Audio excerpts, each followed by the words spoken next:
What's going on, Los Angeles? Welcome into the LA football show. We got a huge game tonight. I'm Ryan Dyer. Joining me today, the other half of the Rams Brothers podcast, my man, Nick Vespitz. What's going on, brother? How you doing? I'm doing good with that countdown right before this episode. I'm feeling like Dak Prescott. I'm trying to get the ball down as quick as I can. Yeah, that was a shame. I felt really bad for them. I thought they actually could get a miracle playoff against that San Francisco prevent defense in the end.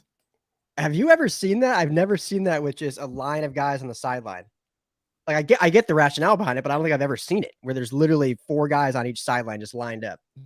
A couple really like bad beats yesterday. I had Roethlisberger over 215.5 is one of Nick's picks.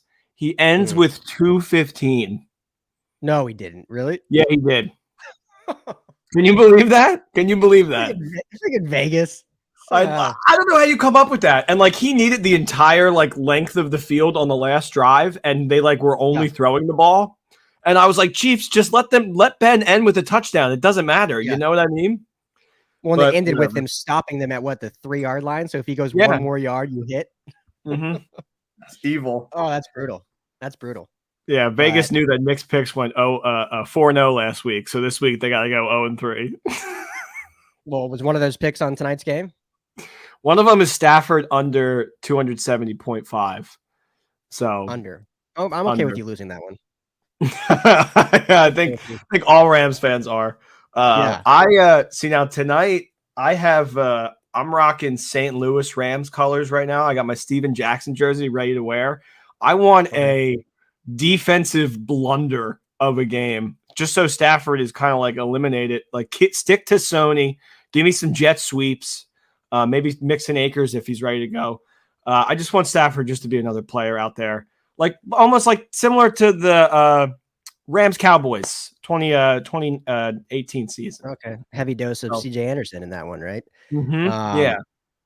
Yeah. You know, I think I'm hyped, man. Everyone's hyped about this game. Rainy day in Los Angeles, MLK Day, you know, get the privilege of playing on a national holiday for one of our great, not just Americans, but people. So shout out Martin Luther King Jr. But real life superhero. Yeah, absolutely. And you know, we're going to get all into it. I don't disagree with that game plan, though. I mean, why not if you can run the ball? What I want to see. So did you watch the Cincinnati game this weekend, Cincinnati Raider game? Mm-hmm.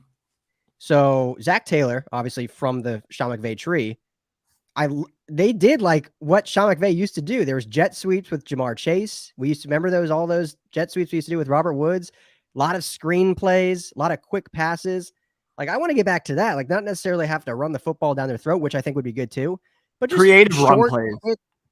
Creative, yeah. Get people in space. Get Cooper Kupp the ball immediately. Like these 3, 5, 7-step dropbacks with everyone basically going all verts. We can't have that against this team, especially when you have a guy like Chandler Jones and the potential of, which I think actually he announced he's going to play J.J. Watt back on the field. Yeah. He was always going to play. Yeah. They ran a single jet sweep last week with Cooper Kupp, and it got him like 10 yards against San Francisco. Yeah. And I'm like 18 yards.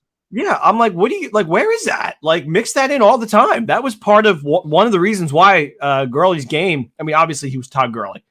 That was another reason why he was amazing. But those creative packages are very difficult to stop when you're also running it up the gut. And I feel like McVay with Stafford threw out his old rule book and was like, I have somebody now that can do way more, so I can expand it more. But you know, bringing back a little bit of the past, I don't think would be horrible against a divisional rival that you've owned. Mm-hmm. Like everything that I've heard about this game has just been stay away. Like Cardinals 8-1 on the road, Rams 9-1 against the last couple times they played the Cardinals. Like I don't know what to do with that, but I placed a bet on the Rams, so I'm all in. He's all in. Speaking of which, if any of you listening are not in LA and in betting states, we have some partnerships with DraftKings, with FanDuel. We'll leave a link in the description if you want to put some money on the Rams there. But it's when Stafford came here, the thought was, okay, this opens the playbook wide open. So it is interesting that it almost has closed it off more. Like we don't see, like we thought we'd see what we used to see plus some, and now it's just like a different looking offense altogether. Like I was on a show, I can't remember what show it was a couple weeks ago, and they asked like, how has this offense evolved with Stafford? I'm like, well, it just looks different completely. Like there's less play action for some reason, less bootlegs, less sweeps. I used to say all the time, like find someone that loves you as much as Sean McVay loves the screen game. Well, now he's basically divorced the screen game. We never see it. Is that, do you think, because there's no Bobby Trees? I'm repping my Bobby Trees YG shirt. Is it because Trees isn't on the field? Is that why? Or is it just he wants to show off the big arm? I think it came from a lack of trust with Goff. And now he trusts Stafford to the point of almost too much. He trusts him too much in these games. And I wonder when that trust will deplete. I think if they lose this game, maybe next year we see a completely different offense that's similar to the Goff offense that we had. Because I mean, I just so many empties. Like there needs to be a Rams drinking game when it's like third down and we're in empty. I think you gotta like take a shot or something, because I've seen it so many times. And it's just so sad. I don't know, man. I think they win though. I really do. I just don't. I'm looking at the stats right now. Stafford last time, 23 for 30, 287 yards, 3 touchdowns, no picks. And they won by a touchdown. Mistake-free football out of him. I want to limit the mistakes even less than they did there and try to make it a ground and pound kind of game. I don't know if you have the backs for that right now. Like maybe that's what they think. Like Sony and Cam aren't capable of that, but that would be my game plan going in if I was watching the practices and they were able to put in that kind of work. Yeah, and empty sets, I know that's Rams fans just loathe when they see that because it hasn't worked. But it's nothing new. I mean, the NFL teams, I mean, the Cowboys did it a bunch yesterday. They were empty a bunch on third and I mean, even the Niners, who are known for a power running team, they went empty a few times on third and short.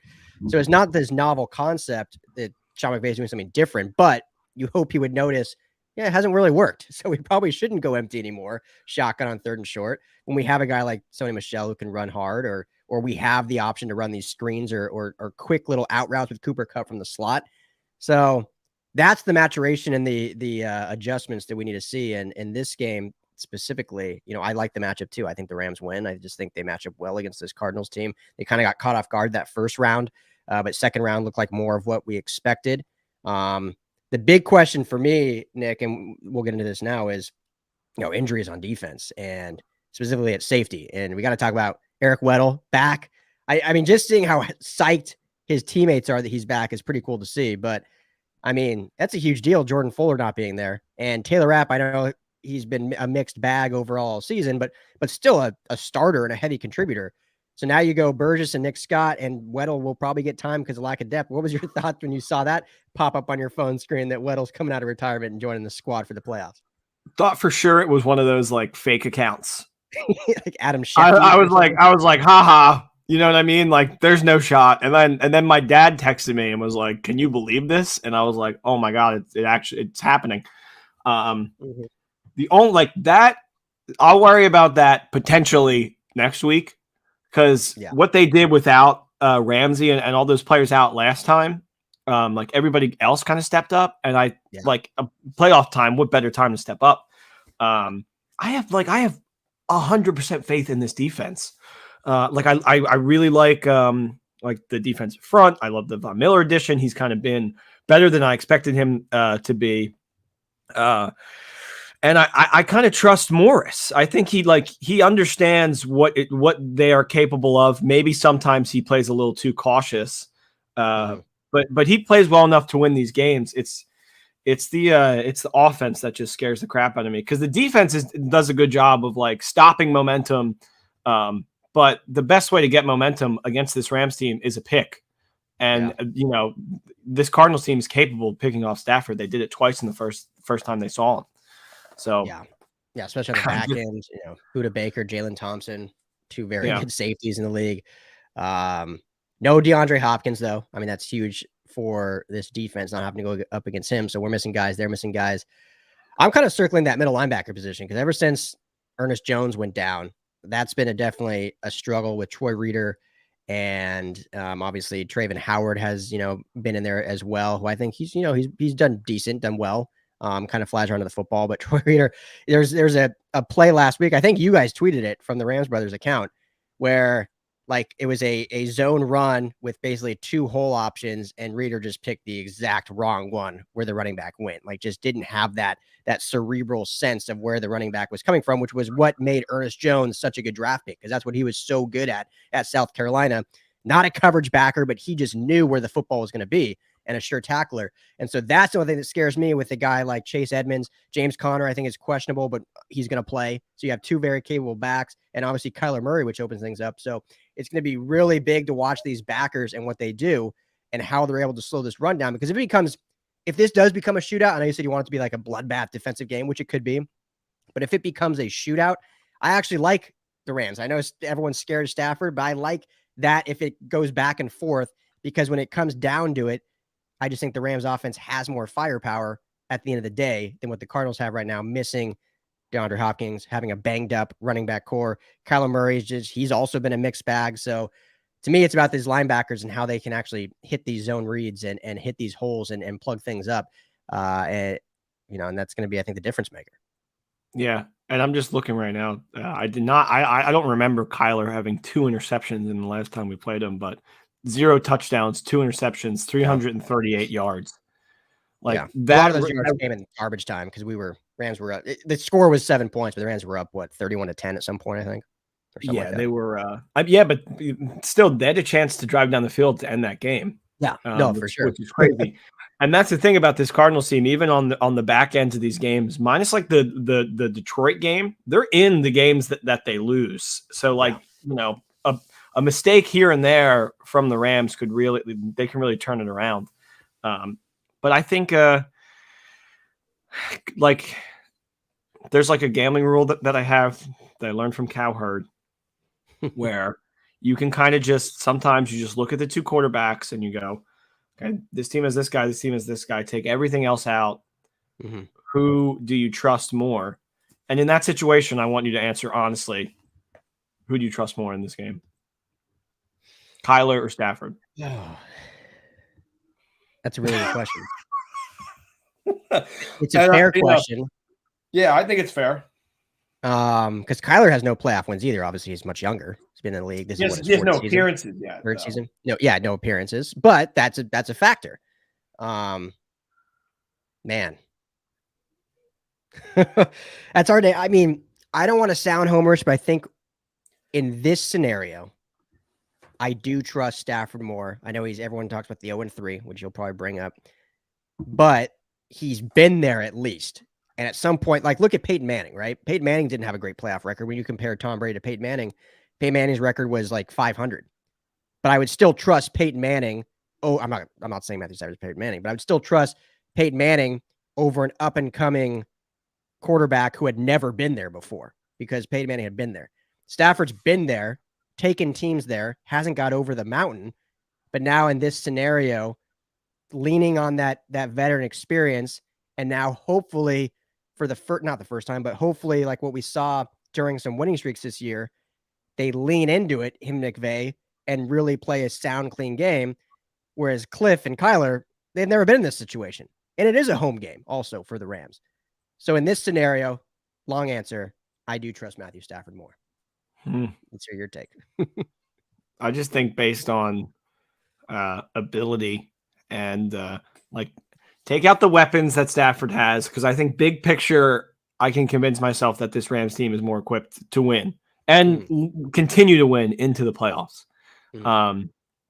But based on the ability of these 2 quarterbacks, just straight up, you look at like passing yards and you look at touchdowns and you look at and interceptions and you look at what Kyler can do to extend the play on his own when nothing else is working. Because so many times I've seen Stafford like try to extend the play, like breaks a couple tackles and then throws an interception. Like the worst thing Kyler's going to do is break a couple tackles and get you like 10 yards. You know what I mean? Yeah. Or like maybe lose a couple, but not turn the ball over. I think it's Kyler. I think Kyler has a chance to be one of the true faces of the league going forward. And the best way to do that is to win a couple playoff games. And they are capable of it. If we get the Cardinals team that started this season, which I know like isn't very likely, and Kyler and Cliff kind of like decline as the year goes on. This is the first time we're seeing them in the playoffs, so they could completely turn a new leaf and just be on top and control this game the entire time. And when Rams are playing against teams where they're being controlled, they tend to panic. They tend to slam the panic button and go deep to Odell, who can't make a play on the ball, or Ben Skoranek in triple coverage for some reason. I don't know why. I don't want to see Ben Skoranek deep ball at all. I don't know why that was ever called, but you know what they say: shots called don't always mean shots fired. Long-winded way of saying I would rather have Kyler in this situation, but I think big picture the Rams are better on paper. It depends on what version of Stafford that we're going to get. Yeah. And it depends on what version of Kyler we're going to get too, because there were games where mentioned it against the Rams, 0 touchdowns, 2 picks. He's been sacked one more time than Stafford has this year. So yes, he's much more athletically gifted and mobile and can escape and get you yards, but he has been sacked 31 times to Stafford's 30 times. So it's not like he can't be rattled and thrown in the pressure cooker and stuff like that. But it's really a great question, because when you look at these two, when you look at some of the other games, it's kind of like clear which quarterback you want. This one is close. And I thought, in my opinion, Stafford was kind of gypped on Pro Bowl, how Kyler got in. I mean, Kyler finished, 24 touchdowns, 10 picks. Stafford had 41, almost double. Did have the 17 picks also. See, now that touchdown, like the amount of touchdowns that he has thrown, like McVay likes to get a little more experimental in the red zone. I don't think that, like, as much as us Rams fans want to hold on to that and say it's like an amazing stat, I don't think it's all that amazing, to be honest with you. Like, as much, like, it's great to throw a lot of touchdowns in the end zone. Don't get me wrong. And it's one of the reasons why we are here. But I think people don't value that as much as we want to hold our hats onto that stat. And I don't value it as much. Unless you're Patrick Mahomes, then everyone. Well, yeah, I mean, even though Patrick Mahomes, though, he's the Super Bowl god. He's probably have 5 by the time I'm like. Your point on experimental, like, of his whatever we'll say, I don't even know I don't have it in front of me. What do you have this year? Probably 38 or something. Whatever. 25, not 25%. Probably 10% of those were freaking shovel passes from the 2-yard line. Yeah. So, I mean, that's the Kansas City offense. But everyone will look at, wow, Mahomes every year. Yeah, like that lineman one last night. I don't know if you watched the Steelers game, but he was a shuffle pass to the lineman. He did 2. He had 2 shovel pass to Hardman. Shovel pass, not Hardman. Running back, drawing a blank on McKinnon, Jerick McKinnon, shovel pass, and then another one to the lineman. And those are 2 touchdown passes. And everyone's like, wow, Mahomes, 5 touchdown passes. What a game. No, I like Josh Allen's 5 touchdown passes that he threw. It just gave a little. Oh my God. No punts in that Bills game. Like, I think every other game, if you look at the quarterbacks, this is why it's a good rule in gambling, because every other game, if you look at the quarterback versus quarterback, the better quarterback won every single time so far. Except maybe Brady over Hurts. True. No, you're so right. Because I'd rather have Dak over Jimmy. You're right. That's the one. That's the one. Sus one. Yeah. But going.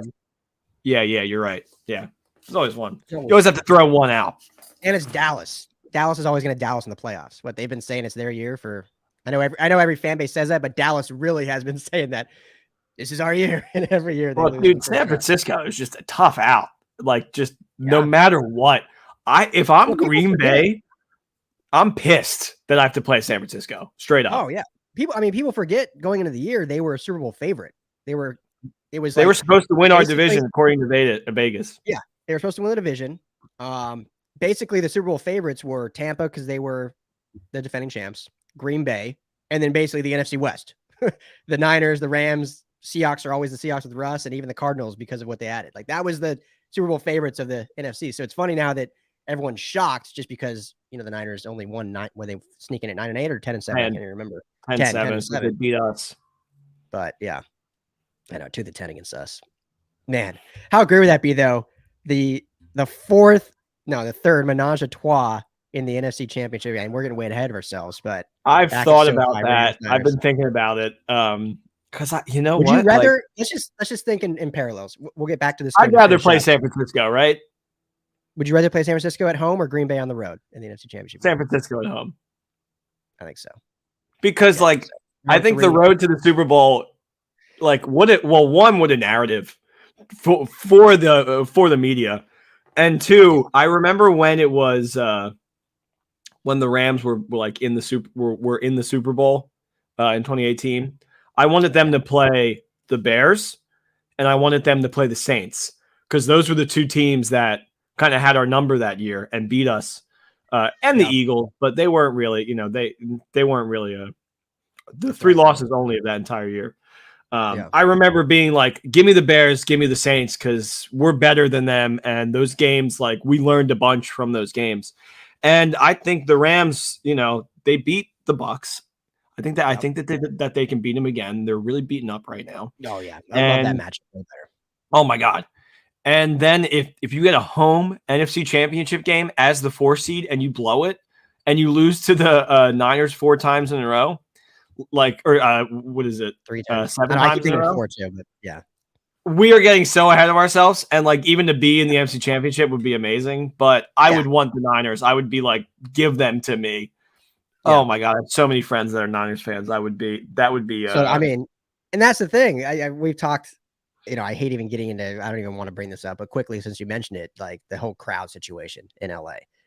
Like, I don't know why this is such a shock when people see. Yeah, it's a bad look how many Niners fans were at that Rams game, right? Bad look, home game. But I don't think people understand, and I'll toss it to you. But so I moved here in 2008. When did you move here? I went to USC. I started there 2013. Okay, so both of us were here before the Rams were here. I was here 8 years, whatever, before the Rams got here.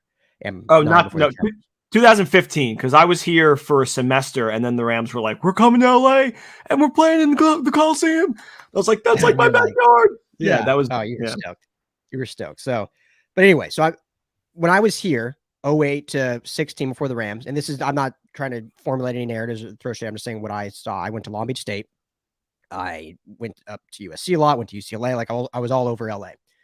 The only fan bases that I knew from my friends and from people I saw in LA were Niners, Raiders, and Cowboys. And then anyone that came from San Diego to go to college, there were Charger fans. So like we had San Diego people at Long Beach State, and they were Charger fans.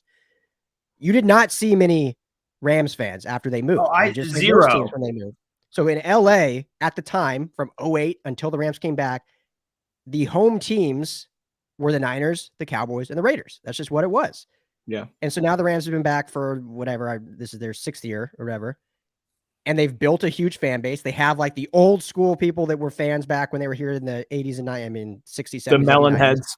Yeah. That you have that group.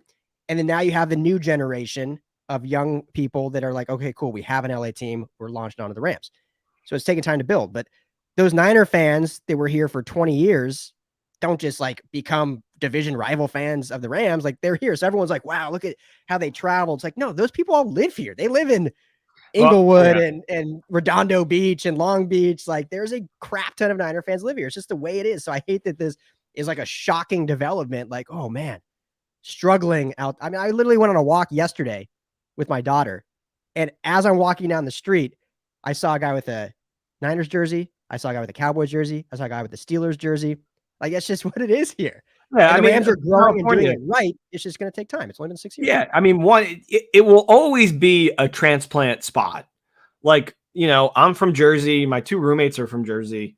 All my friends here are from all over because, we didn't grow up here, but we came out here. I came out here for film. People come out here for multitude of reasons. I just so happen to be a St. Louis Rams fan, right? Yeah. But yeah, like you can't fault people who didn't have a football team that were San Francisco fans that grew up here or Raiders fans because, that's what they had. They didn't have the Rams growing up. So I know she doesn't really understand the whole culture and everything, but for Kelly Stafford to talk about that on her podcast and just be like, Rams fans, you have to do better. It's like, you kind of don't really understand the magnitude of the situation. Like, I understand you're like trying to help and you're like, guys, you have to be better. It's like, these guys are going to like every single Coliseum game was like that when they played the Niners. Like, and I never heard, Goff complain about it, but that's just, but also here's another thing. He wasn't married. Yeah. Come on. Here's another thing I will slight. Guys are supposed to do.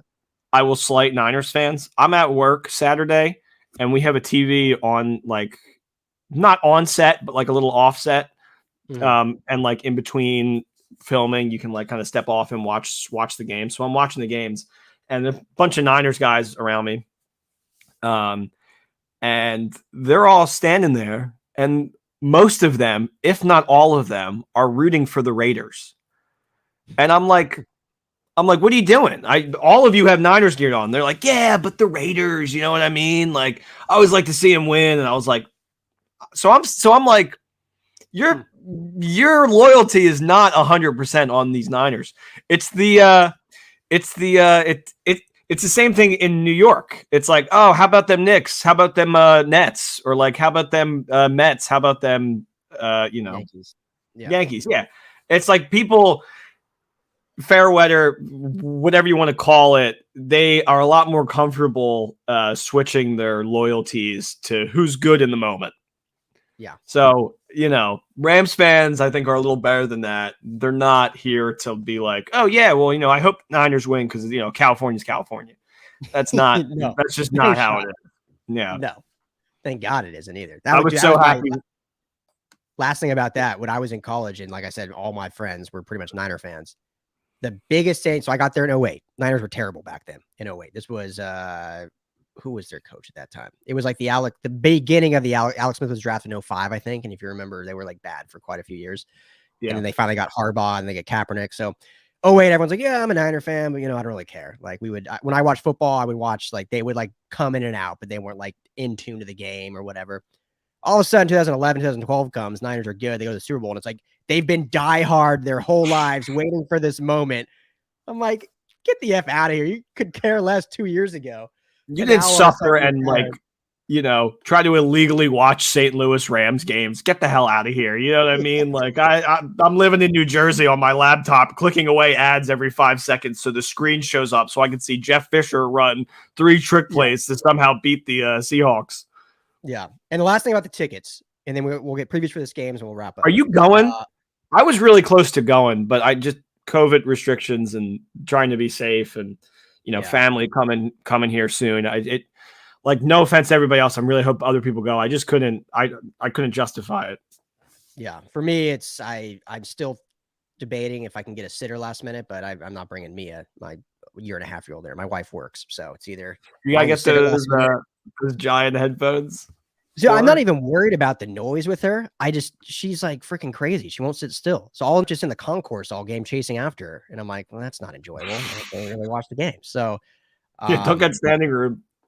Yeah. I mean, I would need to get standing room, but it's like that I can't even watch. So what's the point? Yeah. The last thing about tickets, and let's be real, like Rams fans, we need to show up, and I know stuff gets busy, and especially when games get moved, but like there are enough Rams fans to pack to say there's no false narrative there. Like that is absolutely a fact. We've seen it all season long. But when people come out and say, man, look, all these Rams fans sold their tickets to Niner fans. It's like, okay, when you sell tickets on StubHub or Ticketmaster or TickPick, like you don't get to choose who buys them. It's like, I don't think any Rams fan was like, oh, you're a Niner fan here. You want my tickets? I'll just charge you a little more. Like, no, you're on the secondary market and you don't get to choose who buys them. So I just think that's funny when people say that. Also, I don't think any Rams fan was like, yeah, I sold him to Niner fan on purpose. Yeah, Rams Twitter's like, don't you dare. Like, I can't believe you guys sold your tickets for this game. It's like, we got other stuff to do, man. We got lives. So I can't go to every game. But if you need tickets, tickpick.com/LAFB, no fees for tonight's game. Yeah, they're like $75 last time I checked. Yeah, so it's not too bad. www.tickpick.com/LAFB or /Rams Brothers. Yeah, it doesn't matter. Either one. Rams Bros. Do Rams Bros, not Brothers. Oh, Rams Bros. Like Rams Bros. The Mario Bros. Exactly. That's what you guys are. You're Italian, you're brothers, Rams Brothers. All right. Let's wrap this up. So I think we both like the Rams, but what are the Rams need to do blank to win this game and move on to Tampa? Control the clock. Keep Kyler off the field. Have a solid run game. Love it. And do you think they'll do that? All in all? Or at least in a variation of that and win? Yeah. And if the run game isn't going, they need to be creative with their plays. They can't just be doing the same deep ball to Odell, who's not going to make a play on the ball if Stafford underthrows him kind of thing. Yeah. Okay. Did you see how serious I got in that moment? Because I was real like, serious. oh my God. I'm not ready for this emotionally. Yeah, it's gonna be a roller coaster. Hopefully not. Hopefully just come out dominant. Yeah. So for me, I'll give 3 keys. So kind of cheating the blank system, but it's blank. Yeah, no, I just did the same thing. I just did 3. So yeah, go ahead. So and one of them is kind of on your point. 1, creativity on offense without recklessness. When we saw in years past, and what Jared Goff was good at for the most part until 2020 was staying on script and not being reckless with the football. Obviously, there were bad decisions overall in his career, but as a whole, totality, I think he was good at that. So now in this offense with Stafford and with McVay, be creative without being reckless with the football. Take the check down, stick to quick passes. If the pass rush is getting there like it did against San Francisco, you need to find something else besides these 5-step drops where you're just dropping everyone back and running 10 yards down the field. So be creative, not reckless. 2, I need playoff Von Miller. We haven't seen playoff Von Miller since 2015 because the Broncos haven't made the playoffs. Von Miller won the MVP that year in the playoffs, not the season MVP, but he won the Super Bowl MVP because he was an absolute game wrecker. I was at the game against New England, AFC Championship game, where Von Miller and DeMarcus Ware literally took over that game. The Broncos offense was abysmal, and they took over that game, dominated the line of scrimmage. Patriots and Tom Brady went for 4th down like multiple times, and they either sacked him or stopped him on these short out routes we saw Julian Edelman do his whole career. So I want to see playoff Von Miller. Obviously, Aaron Donald is great. We know how good he is, but playoff Von Miller is a different Von Miller. Now, this is exactly what I'm talking about. Jeff Fisher football. Pound them, hit them hard, knock them down. I'm not going 7-9 or 9-7 for that matter. Yeah, exactly. Let's go. 12 wins. Deep cuts, baby. And 3, and this is, I think, probably the biggest key, is get Odell Beckham Jr. involved besides the deep ball. The guy can create yak in space. So give him that Robert Woods type role of screens, of quick out routes, of post routes, and not just these deep bombs when he's double covered because people are expecting it. So those are my 3 keys. Rams do all 3, they win. I still think they win regardless, but those are, I think, make it a lot easier. One thing that I would like to see is almost if McVay somehow was like Juju mind swept and was told you have Woods and you have Goff as your quarterback and wide receiver today, and just to see but it's actually Stafford and Odell, and just call the game as if it was that. Yeah. I feel like that's just a better team than what we've seen, crazily enough, because I think Stafford makes less mistakes in that kind of situation, and Odell is amazing. And no discredit to Woods, he's my favorite Ram, but obviously he's just not on the field as much this year, and he wasn't getting the ball as much when he was. So yeah, I think we're good, man. I think we're manifesting a win. I feel good about it. Yeah, feel great. LA. Stay safe. It's rainy. Hopefully everyone will be at the stadium. Can't wait. That place is going to be rocking, man. I mean, it's going to be a rocking house. Monday Night Football in the playoffs. First time, I think, ever. Like, how cool is that? All eyes on Los Angeles.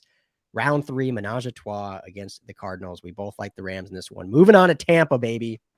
Let's go. Take down Tom Brady in the second round, but we'll get to that next week. So, but we'll talk all day, but enjoy the game. Thanks for jumping on with me. So, score prediction. You got a score?